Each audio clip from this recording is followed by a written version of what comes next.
मैंने वक्त के साथ एक बात सीखी है कि सलीकामंद लड़की या औरत वो नहीं होती जिसके घर में कभी बर्तन ना हो, बच्चे कभी शोर ना करें या हर चीज़ जो है ना वो अपनी जगह पर पड़ी हो। हम सबके घरों में कभी ना कभी कपड़े सोफे पर होते हैं, किचन में जो है बर्तन भी जमा होते हैं। कभी ऐसा भी दिन आता है कि हमें समझ नहीं आती है कि पहले क्या करना है। लेकिन फिर कुछ ऐसी औरतें या लड़कियां होती हैं, ऐसी क्या बात होती है कि उनकी ज़िंदगी मसरूफ़ होने के बावजूद वो बिखरी हुई नहीं लगती। मेरे ख़्याल में फ़र्क जो है वो सफ़ाई से ज़्यादा ना सलीके का होता है, और सलीका कोई ऐसी चीज़ नहीं है जो सिर्फ़ शादी के बाद या किसी से सीख कर आए। ये मेरे ख़्याल से डेली की हैबिट्स होती हैं जिनसे ये सलीका बनता है, और आज मैं इन्हीं बातों के बारे में आपसे शेयर करूँगी, क्योंकि मैंने अपने इर्द-गिर्द बहुत सारी लड़कियाँ और औरतें ऐसी भी देखी हैं जिसने माज़रत के साथ मुझे फौहर कहना पड़ेगा, उनमें कोई सलीका नहीं होता। लेकिन दूसरी तरफ ऐसी लड़कियाँ या औरतें होती हैं जो बहुत सलीकामंद होती हैं, चाहे वो जॉब करती हों या चाहे वो कितनी भी उनकी लाइफ मसरूफ़ हो, बहुत सलीकामंद होती हैं। तो वो कौन-सी हैबिट्स हैं जो मैंने देखी हैं, अपनाई हैं, तो वो आज उन्हीं के बारे में बात करते हैं। अस्सलामुअलैकुम जी, आज के व्लॉग में आप सबको खुशामदीद। अभी फ्रिज क्लीनिंग का काम साथ-साथ चल रहा है, बाकी आप लोगों के साथ व्लॉग पूरा शेयर करूँगी, और ये वो सारी हैबिट्स जो हैं आप लोगों के साथ शेयर करूँगी जिनको मैंने अपनाया है और आप लोग भी अपना सकते हैं। पहली बात आप लोग के साथ शेयर करती हूँ वो ये है कि ऐसी लड़कियाँ या औरतें जिनके घर बड़े सुलझे हुए होते हैं, वो हर चीज़ को फ़ौरन खूबसूरत बनाने के बजाय ना काबिल इस्तेमाल रखती हैं। देखिए, हम अक्सर घर सँभालते हुए ना एक अजीब-सा प्रेशर ले लेते हैं। हर कुशन जो है वो सीधा हो, हर चीज़ जो है ना वो परफ़ेक्टली अरेंज्ड हो, किचन जो है ना वो हर टाइम स्पॉटलेस हो। लेकिन हकीकत में ना घर में लोग रहते हैं, ज़िंदा लोग होते हैं। ये कोई कैटलॉग या आपका जो है ना वो टीवी पे आने वाला कोई ऐसा चीज़ नहीं है। सलीकामंद औरत जानती है कि घर साफ़ होना चाहिए, लेकिन हर टाइम जो है ना परफ़ेक्ट भी नहीं नज़र आ सकता। ये बात मैंने तो सीख ली है कि अगर आज बच्चे छोटे हैं तो घर वैसा ही मेसी नज़र आएगा। अगर आप आज बहुत थकी हुई हैं तो शायद आज जो है ना वो ज़रूरी काम कर सकेंगी। ये भी सलीका है कि आप अपनी ज़िंदगी की ना रियलिटी को एक्सेप्ट कर लेती हैं, ना कि उसे स्पॉटलेस बनाने की कोशिश करती रहती हैं। Moving to the second point, ऐसी लड़कियां जो होती हैं ना वो काम और जो बेमकसद मसरूफियत होती है ना, इसमें फ़र्क समझती हैं, और ये बहुत बड़ा फ़र्क है अगर आप भी समझे तो। मैंने इस चीज़ को अपना लिया है। देखिए, कभी आपने ऐसा महसूस किया है कि सारा दिन कुछ ना कुछ करती रहती हैं, लेकिन रात को लगता है कि अब मैंने आज आखिर किया ही क्या है। लेकिन ऐसा है कि हम हर वक्त ना छोटी छोटी चीज़ों में लगे रहते हैं। जैसे एक ड्रॉ खोला हमने, फिर किचन में चली जाती हैं, फिर कोई बच्चों का खिलौना उठाना याद आ जाता है, फिर फ़ोन देखने लगती हैं, फिर कभी कपड़े फ़ोल्ड करना याद आ जाते हैं, उधर लग जाते हैं, और 1-2 घंटे ना ऐसे ही निकल जाते हैं। देखिए, जो सलीकामंद लड़की होती है ना, वो हर टाइम बिज़ी रहने की ट्राई करती ही नहीं है। और ये मैं आप लोगों को बताऊँ कि वो सिर्फ़ मेरे ख़्याल से ये चीज़ सोचती है कि इस वक़्त में ना ज़रूरी क्या है, और पहले जो ज़रूरी होता है ना वही करती है। और मैं भी यही करती हूँ कि अपना मोबाइल साइड पे रखती हूँ, और जो काम मुझे करना होता है ना उसको वाइंड अप करने की कोशिश करती हूँ। मुझे पता होता है ज़रूरी क्या चीज़ है। Moving to the third point, ऐसी जो लड़कियाँ होती हैं ना या औरतें होती हैं जो सलीकामंद ख़वातीन होती हैं ना, उनके घर में जो है ना टेम्पररी जगह भी होती है। ये बहुत प्रैक्टिकल बात है।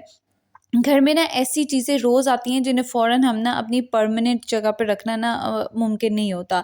जैसे कि बच्चों के स्कूल के बैग्स होते हैं, कपड़े जो दोबारा पहनने होते हैं, शॉपिंग बैग्स होते हैं, चार्जिंग वायर्स होती हैं। वो चीज़ें जो कल इस्तेमाल होनी हैं, यानी कि जिनका डेली बेस पे यूज़ है। अगर इन सब को इधर-उधर फेंकते रहेंगे ना तो घर थोड़ी देर में ना आप लोगों को बहुत ज़्यादा मेसी लगने लगता है। इसलिए एक छोटी-सी जो है ना वो टेम्परेरी जगह बनाएँ। मैंने बास्केट्स के तौर पे बनाई हुई है। देखिए, चीज़ें बिखरी हुई भी नहीं लगेंगी, और आपको ना हर चीज़ बार-बार रीअरेंज भी नहीं करनी पड़ेगी। ये छोटी-सी प्लानिंग होती है जो आपका ना सलीकामंद आपको बनाती है। आप ना कोई एक ड्रॉअर रख दें जिसमें आप इस तरह की रैंडम चीज़ें रख दें। अगर आप कोई कैबिनेट स्पेसिफ़ाई कर सकती हैं, और इससे भी बेहतर ये जो वायर का केबल्स वगैरह होती हैं ना, इनके लिए कोई बॉक्स रखते हैं जिसमें ये रैंडम चीज़ें पड़ी हों, और आप ना इनको परमानेंट जगह तो नहीं दे सकते, लेकिन टेम्परेरी प्लेस दे दें। मैंने भी इस तरह की छोटी-छोटी बास्केट्स रखी हुई हैं, ऑनलाइन आप लोगों को मिल जाएँगी। अगर आप कहेंगी तो मैं आप लोगों को लिंक भी दे दूँगी, आपको बड़ी रीज़नेबल प्राइस में मिल जाएँगी। इसी तरह बच्चों के बैग्स वगैरह हैं, उनके लिए कोई कैबिनेट स्पेसिफ़ाई कर दें जहाँ पे वो चीज़ें पड़ी हों। कोई हुक्स वगैरह लगा दें जहाँ पे कपड़े जो हैं ना वहाँ वो डेली पहनने वाले वहीं पर पड़े हों। चौथा पॉइंट है जी कि मेहमानों के आने का ना इंतज़ार नहीं करना चाहिए। देखिए ये चीज़ मैंने बहुत ज़्यादा सीखी है कि और मुझे ना बहुत इम्पोर्टेंट भी लगती है। मैं भी आप लोगों के साथ क्रॉकेट्स की जो है ना वो भी शेयर करूँगी। अभी मैं इसी व्लॉग में बना रही हूँ, साथ में मैं देसी घी के लिए मक्खन भी बना रही हूँ, ये आप लोग देख सकते हैं। इसके अलावा ये है कि ना ये बात मुझे बड़ी इम्पोर्टेंट लगती है कि अक्सर हम ना घर को तभी ठीक करते हैं जब कोई आने वाला होता है। ये मेरी बहुत सारी बहनों के लिए, क्योंकि मैंने अपने नेबर्स में भी बहुत सारे ऐसे लोग देखे हैं जिनके घर इतने मेसी होते हैं और उनको कोई पता ही नहीं होता, होश नहीं होता। देखिए जब हमें लगता है ना कि कोई आने वाला है, तब हम कुशन्स ठीक करते हैं, टेबल साफ करते हैं, बाथरूम और किचन साफ करना याद आ जाता है। लेकिन एक सवाल मैं आप लोगों से करूँगी, क्या हम उस घर में खुद नहीं रहते? देखिए सलीकामंद होने की सबसे बड़ी निशानी ये है कि आपके ना घर को प्लेज़ेंट होना चाहिए, सुकून वाला होना चाहिए। ज़रूरी नहीं है कि घर पूरा हर टाइम चमक रहा है। मुझे आइडिया है कि छोटे बच्चों वाला घर जो है वो गंदा हो जाता है, मेसी हो जाता है, लेकिन जैसे आपका डाइनिंग टेबल जो है एरिया जो वो साफ़ हो, ड्राइंग रूम जहाँ पे आपके मेहमान आने हैं, कोई घर का ऐसा कोना हो वो साफ़ हो जहाँ पे कोई आए तो आप किसी को बिठा सकें, किचन जो हो मैनेजेबल हो, बहुत पाइल अप ना हुए हों बर्तन। मैंने ना मैं या एक और चीज़ होती है कि आपका बेडरूम जो है ना वो सबसे पहले उठ के आप लाज़मी बनाएँ। ये वहाँ पे बेतरतीबी नहीं होनी चाहिए। आपका पूरा घर बहुत जो है ना पुरसुकून लगने लगेगा। बहुत सारी चीज़ें परफ़ेक्ट नहीं होनी चाहिए, लेकिन कुछ चीज़ों का रूल बना दें कि आपके घर में हर किसी को पता हो कि ये चीज़ अपनी ही जगह पर जो है वैसी की वैसी पड़ी रहेगी, इस्तेमाल के बाद चीज़ें वही रहेंगी, तो आपका घर बिखरेगा ही नहीं। जैसे मैं ये इस तरह के क्रॉकेट्स बना के रख लेती हूँ इनको, और इसके साथ जो है ना ये मेरे पास ब्रेड क्रम्स हैं, एग है मेरे पास, ये वाला आप देख सकते हैं, इसके अंदर मैंने ओरिगानो डाला हुआ है। तो इस तरह से डाल के इनके क्रॉकेट्स बना के मैं फ्रीज़ में बड़े अच्छे से रख लेती हूँ, और जब गेस्ट आते हैं निकालें और आपके पास जो रेडी टू ईट है ना वो एक घर की होममेड चीज़ आपके पास तैयार होती है। अच्छा, 5वां पॉइंट जो है ना ये बहुत इम्पोर्टेंट है और बहुत अंडररेटेड सलीका है। वो ये है कि चीज़ खरीदने से पहले ना आप लोग इसे एक दफ़ा सोच लें कि इसे रखना कहाँ है। देखिए ये हमारी आदत है कि जैसे मार्केट में गए, कोई खूबसूरत सा कंटेनर पसंद आया वो उठा लिया, कोई क्यूट किचन गैजेट पसंद आया वो उठा लिया, बच्चों के लिए कोई चीज़ नहीं अच्छी लगी वो ख़रीद लिया। देखिए कुछ दिन बाद ना ये सारी चीज़ें एक ही साथ ना कबर्ड में पड़ी होती हैं। देखिए सलीका जो होता है ना ये चीज़ें अरेंज करने का नाम नहीं होता, कभी-कभी सलीका ये डिसाइड करना भी होता है कि ये चीज़ घर में आनी ही नहीं चाहिए। देखिए इसके लिए जो मैं और मेरे हस्बैंड प्लान करते हैं ना, हमें जो चीज़ चाहिए होती है ना, हम या तो ऐड टू कार्ट कर लेते हैं या ज़हन में रख लेते हैं और 1 हफ़्ते का टाइम लेते हैं कि 1 हफ़्ता हम सोचेंगे, अगर हमें वो चीज़ चाहिए होगी तो ले लेंगे ज़रूरी भी, अगर नहीं चाहिए होगी ना तो उसको स्किप कर देंगे। ये सबसे बेहतरीन तरीका है कि जो चीज़ आपको फ़ौरन पसंद आती है ना, उसे फ़ौरन ना खरीदें। देखिए, 6ठी चीज़ के बारे में बताऊँगी कि देखिए बच्चों को घर से ना अलग नहीं समझना चाहिए, ये सलीके का ना बहुत बड़ा हिस्सा है। देखिए छोटे बच्चे हैं तो घर मेसी होगा, ये रियलिटी है, लेकिन हर चीज़ खुद उठाने के बजाय ना आहिस्ता-आहिस्ता बच्चों को भी ये सिखाया जाए। जैसे मैंने आप लोगों को अपने पिछले व्लॉग में भी बताया था कि मेरी बेटी खेलती है तो मैं बाद में उसे इससे कहती हूँ कि अपनी चीज़ें जो है ना समेटो।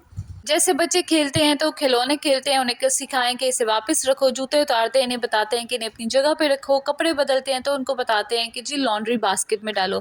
ये काम ना आज शायद 2 मिनट ज़्यादा ले लेंगे आपके, लेकिन कल का ना आपका आधा काम बचा सकते हैं।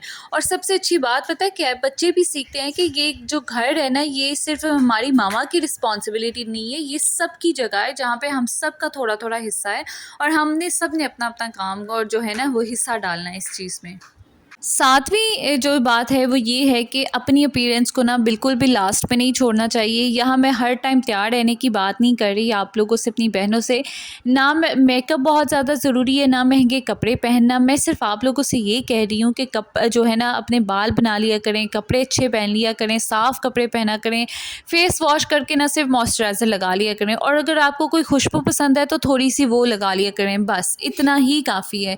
क्योंकि कभी-कभार ऐसा होता है कि एक लड़की पूरा घर सँभालते-सँभालते ना खुद को ही भूल जाती है, और सलीकामंद होना सिर्फ़ घर को सँवारना नहीं होता, बल्कि अपने आप को भी इज़्ज़त के साथ रखना होता है, क्योंकि अगर आप अपनी इज़्ज़त नहीं करेंगी ना, तो कोई दूसरा भी आके आपकी इज़्ज़त नहीं करेगा।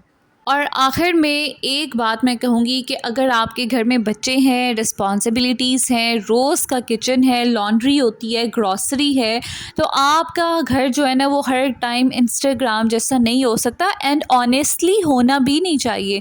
सलीका ये नहीं है कि आप सारा दिन घर साफ़ करती रहें, बस सलीका ये है कि आप अपनी ज़िंदगी को इतना ऑर्गेनाइज़ कर लें कि घर जो है ना वो आपकी एनर्जी को ना चूस ले। आप घर सँभालें लेकिन घर के काम आपकी पूरी ज़िंदगी ना बन जाएँ। देखिए शायद सलीका ना यही एक सलीकामंद औरत की ना सबसे खूबसूरत जो है ना पहचान है कि वो अपने घर को सँवारती है, अपने बच्चों को सिखाती है, अपने आप को भी नहीं भूलती और हर चीज़ जो है ना परफ़ेक्ट ना होने के बावजूद भी ना अपनी ज़िंदगी को खूबसूरती से चलाती रहती है। ये छोटी-छोटी चीज़ें हैं जिनको अगर हम समझ लें, सीख लें तो मैं यकीन करें हम लोग बड़े सलीके से रह सकते हैं और माज़रत के साथ मैंने कई ख़वातीन ऐसी देखी हैं जो कि सलीकामंद बिल्कुल नहीं होती और ये वीडियो सब बहनों के लिए है, चाहे जो सलीकामंद ऑलरेडी हैं भी या जिनको सलीका की थोड़ी बहुत कमी है उनके लिए भी। क्योंकि घर जो है ना आपका सलीकामंद रहना बहुत ज़्यादा ज़रूरी है ताकि आपकी औलाद आपसे सीखे और आगे चल कर ना आप एक अच्छी जो है ना औलाद की परवरिश कर सकें। एक और बात, मेरी बहुत सारी प्यारी बहनें हैं, ऑडियंस है जो कि वीडियोस देखती हैं, सब्सक्राइब नहीं करती। आप लोगों का सिर्फ एक क्लिक है और मेरी जो है ना कॉन्फिडेंस बढ़ जाता है। आप लोगों को अगर ये वीडियो थोड़ी-सी भी हेल्पफुल लगती है ना तो आप लोगों ने इस वीडियो को ज़रूर से सब्सक्राइब करना है और चैनल जो है ना ज़रूर सब्सक्राइब करना है। वीडियो अगर आपको पसंद आती है तो लाज़मी आपने वीडियो को भी लाइक करना है और अपना कमेंट जो है ना वो लाज़मी करना है। और अगर आपकी कोई बहन या भाई ऐसा है जिनको इस चीज़ की ज़रूरत है जिसके साथ आप ये शेयर कर सकें तो इस वीडियो को ज़रूर शेयर कीजिएगा। अपना बहुत सारा ख़्याल रखें, मौसम बहुत अच्छा हुआ है, हम ज़रा बाहर आए थे तो मुझे दें इजाज़त, मिलते हैं अगले व्लॉग में। टिल देन टेक केयर, अल्लाह हाफ़िज़।